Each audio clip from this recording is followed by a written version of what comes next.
Tech Innovators.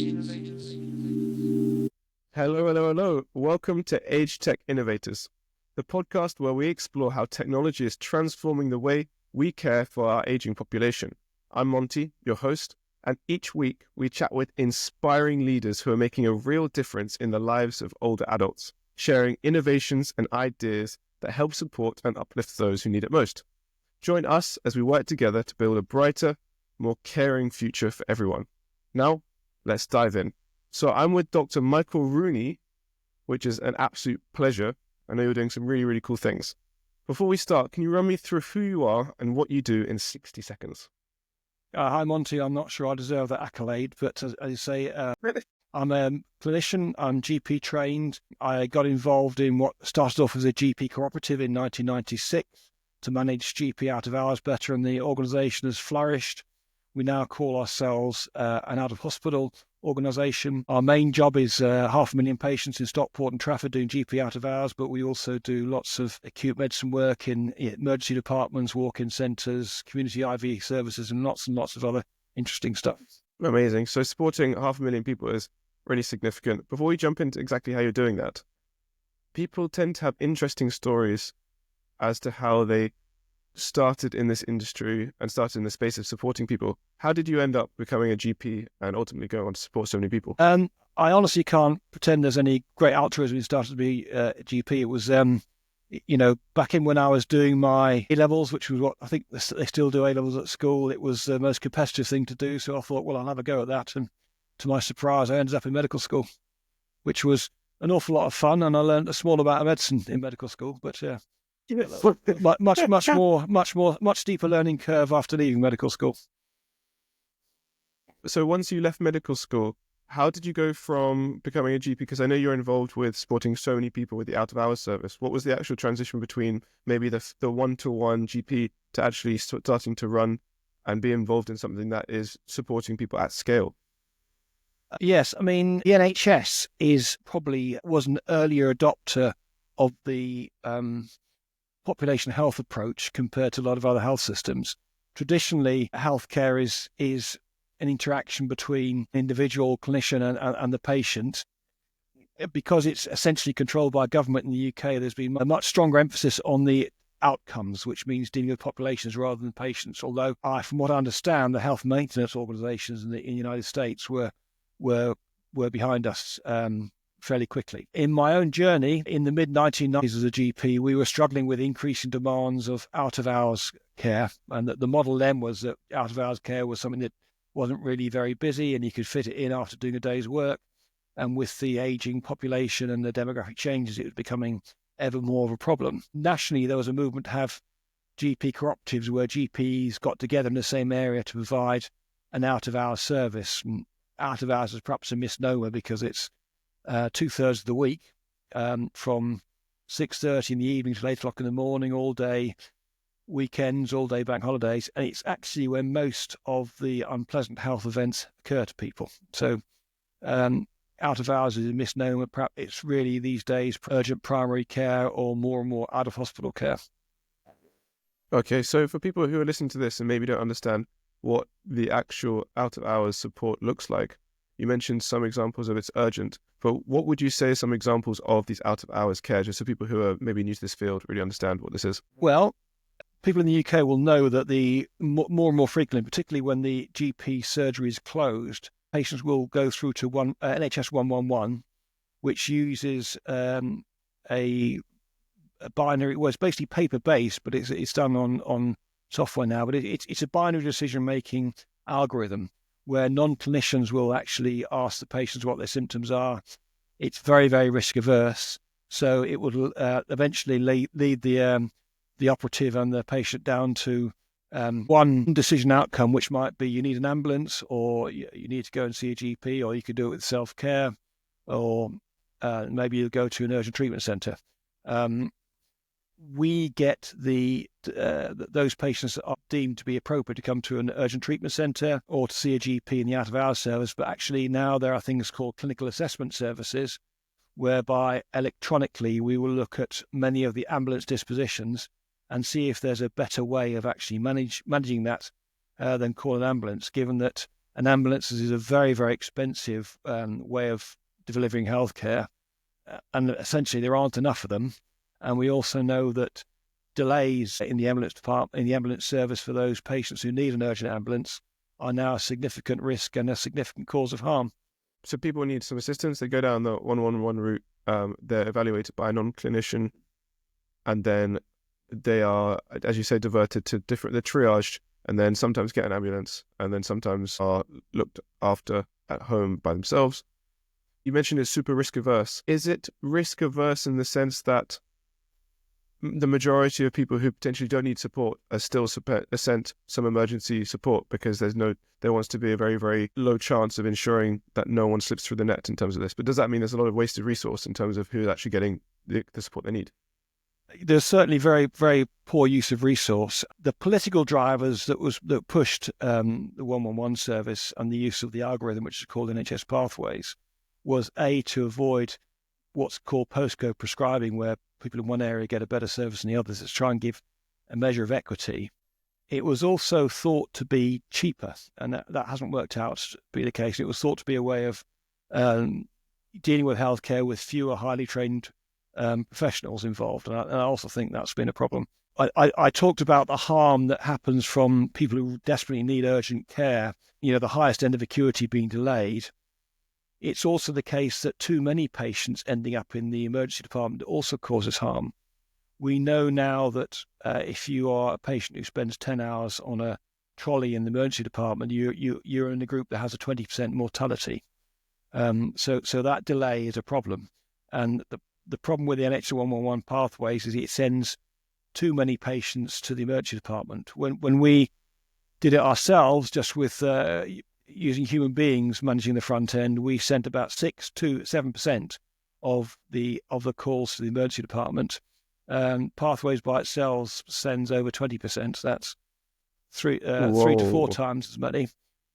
Of the calls that we get into our clinical assessment service, where the simple algorithms deem that they're appropriate that they need an ambulance, and for the stuff that comes through the 111 service, we divert 87% away to another area of care. In the 999 stream, we divert about 50% away. Our service that we do with partners deals with approximately 600 cases a day. Overall, it's very, very safe. Another area where getting it right first time is very appropriate is with the frail elderly. Large hospitals are accurately described as lobster pots, and it's quite easy for the elderly to get in there, but it's very hard for them to get out. Even just spending 10 hours on a trolley, they'll lose massive mobility. And it's been postulated, and I think its research shows that a frail elderly patient sitting in bed in a hospital loses about 10% of their functional capacity every day they're in bed in hospital. Keeping them out of hospital, keeping them, having them appropriately, safely managed in other ways, it's a win-win for everyone, for the patients, for the system, for the taxpayer, for all our frail elderly relatives, and people like me who will probably be in that situation in a decade or two. You got ages. I wouldn't be. Maybe 3 decades, 4 decades. It's fine, Michael. I doubt that. You got else. So there's the NHS Pathways, and then you've got your assessment centre, which seems to improve the first contact and first screening with these vulnerable people significantly. What's the challenge? I think in virtually every healthcare system that I've seen, you're having a really experienced generalist at the first point of contact seems to work best. But for some reason, systems seem to be reluctant to adopt that approach. What do you see the challenges are in expanding this? You mentioned you already support about 500,000 people. As you see the savings for the NHS and healthcare systems, and also the improvement in patient outcomes are so big, what do you see the challenges are in actually scaling this up? I hate to say it, but in the UK, the biggest challenge is the structure of the health service of the NHS.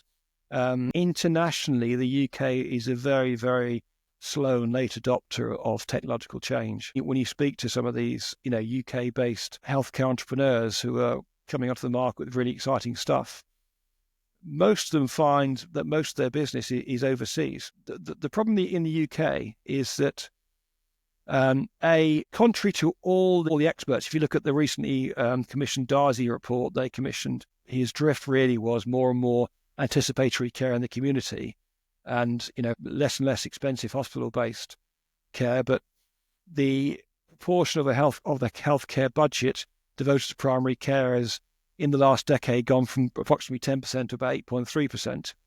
And whilst lots and lots of people in high places say, yes, that's not right, we're going to change it, it's still becoming more and more hospital-based. The other thing that's made it more difficult is that the secondary care system is being coalesced into larger and larger units. So in Manchester, for example, which has a population of 3 million people, there are 2 large, what we call super trusts, and 1 smaller trust. There's not enough capacity in the bed base. So basically, there's little incentives for the large providers who have 96% of the budget or thereabouts to actually innovate. For innovation to happen, it usually comes from competition, and the competition is usually the consumer, or in this industry, the patient, making those value judgments about where they want their resource spent. And unfortunately, that's not happening in the NHS, because there are just too many vested interests preserving the status quo. How do you think this is going to look in the next 10 years from someone who's so close to the industry and understanding the moving parts? Well, I mean, I'm with Wes Streeting, and I think the NHS is broken, and I think something dramatic has to happen to get a better outcome for the patients. The problem is that, politically, those who promise Northern European style of social and healthcare with Northern American style of taxation, seem to get the most votes. Personally, I think we need some political courage, and we need more capacity, and that can only happen with more resources. And I can't see any alternative to the model that happens almost everywhere else in the world, whereby the individual provides some of that resource. If you go to everywhere I know in Europe, in North America, Australasia, the patient produces co-payments. It's usually some sort of insurance top-up, and there's usually an acceptance that if you invest more yourself, you get better outcomes. That reality is deemed politically too difficult in the UK, but I think there's growing acceptance of the fact that the status quo is not working for anyone. So it might just be a gradual decline, as no one wants to take the political mantle of, I guess, asking for payments from individuals. And I think just fall apart. What we're seeing is more and more of the wealthy middle class are self-paying. There's lots of statistics for that, but I think we're talking about the frail elderly, and of course they, on the whole, have the biggest healthcare challenges. They often have the fewest resources, and also, they don't have the cultural ability to surf the market, use IT appropriately, and find the best deal. So this is where, ideally, in a functioning, society, risk pooling and some sort of central social organisation from the government should be stepping in, whereas it seems to be dying by neglect in the UK. So let's say, in a beautiful hypothetical sense, we have movement in a positive direction with how the NHS both adopts innovation and becomes more sustainable long term. What do you think are some of the key opportunities for innovation if, hypothetically, innovation is encouraged to enter this space more, especially in the elderly space? Yeah. There's an awful lot of opportunity. I mean, I've seen excellent demonstrations of AI used in data management for flows of outpatient booking. A very simple and really impressive demonstration. I think it was from somewhere in Oxford, where they showed that something like 25% of their orthopedic outpatients were there to get the review of an imaging procedure, but the procedure hadn't been done, so the appointment was wasted, leading to more delays, more frustration, the staff of the patient, and just simply putting AI in to see to say how important has the imaging result available before making the appointment made a massive difference. One of our biggest challenge is workforce, and particularly because the ask of the workforce with an aging population, and most importantly, for this topic, is the number of frail elderly who are living longer with multiple chronic illnesses, is that we need to use our clinical workforce most appropriately. And certainly in the community, there's a lot of time wasted with clinicians travelling. There's an awful lot of time wasted in clinicians recording data or generating data. There's a lot of time wasted in clinicians trying to find the data and link it together. And that's all, in my view, low-hanging fruit.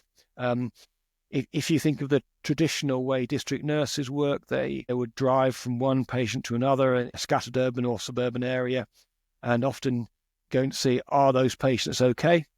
Well, it's far better to have the appropriate technology in the patient's house to give them an idea of where they will best spend their limited time. The amount of time that clinicians spend taking simple things like blood pressures or temperatures or respiratory rates, and then connecting them to the medical record or trying to dig out the medical record. I mean, that all stuff that I'm sure could be done much more efficiently, and giving the clinicians enough time and energy and mental space to do the thinking what they're employed to do. There's also a huge issue with retention and recruitment, particularly of young clinicians, and making their lives easier and getting rid of some of their ludicrous bottlenecks and frustrations they face. Again, is another pressing need. I think I've talked about the organisational barriers to the NHS. I've also got to say, as someone in an organisation where we do a lot of horizon searching, is that the gap between the offer and the delivery of some of the health tech entrepreneurs is very disappointing.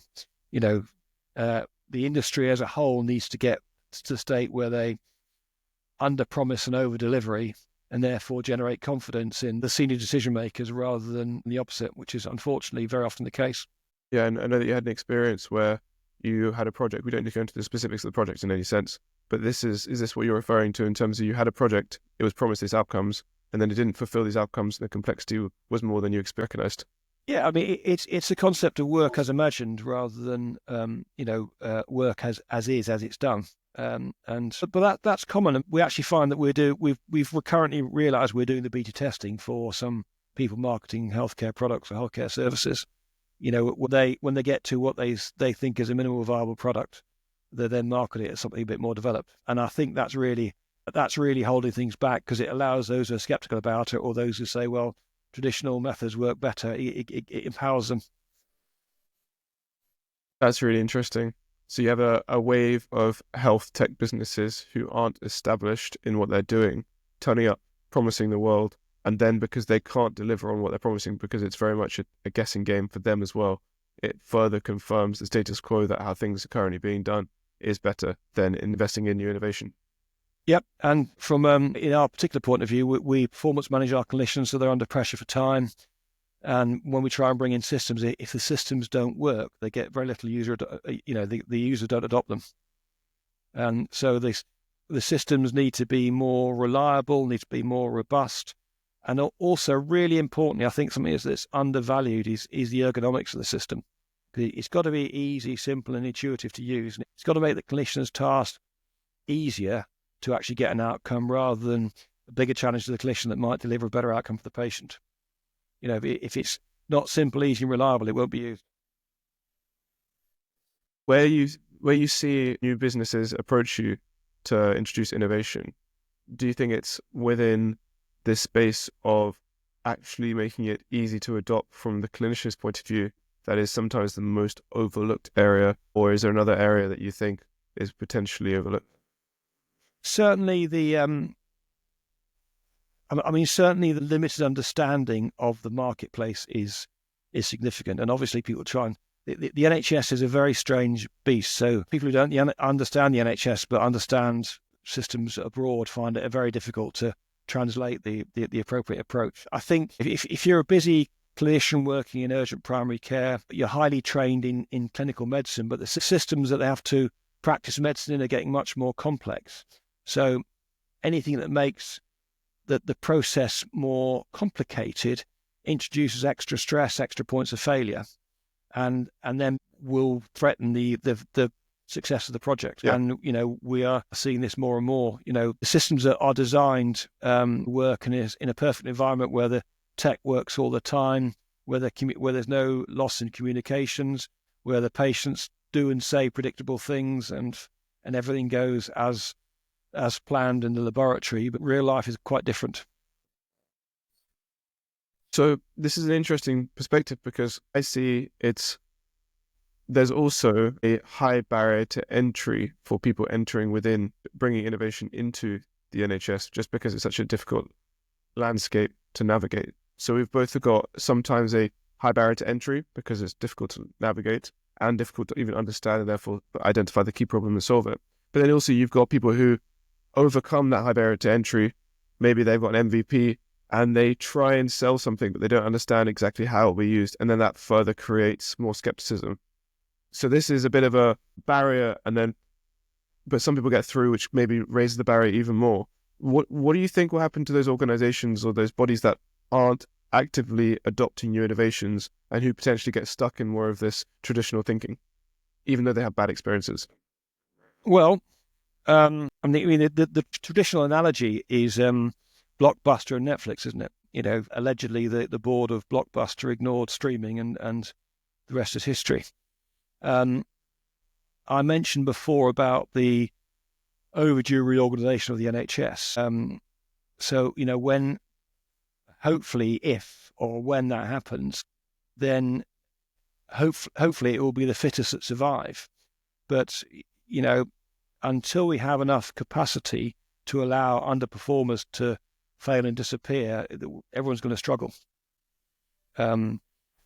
It might be that the innovators will succeed in the private market, and the private market will become dominant, as it has done in dentistry, for example. I mean, the NHS dentistry is now very, very difficult to find. So most people have accepted the fact they're going to pay for their dentistry. In that area, innovation abounds. It's probably going to happen. It's already happening in elective surgery in the NHS. But again, as I said before, that the frail elderly risk being left behind. Yeah, once there's a little bit more of a individual market decision rather than, as you say, just stuck in the status quo. Well, Michael, I've really, really appreciated it. I've learned a lot, and I'm sure people who are listening have learned a lot as well. Thank you so much for your time, and I'll chat soon. Peace. Bye.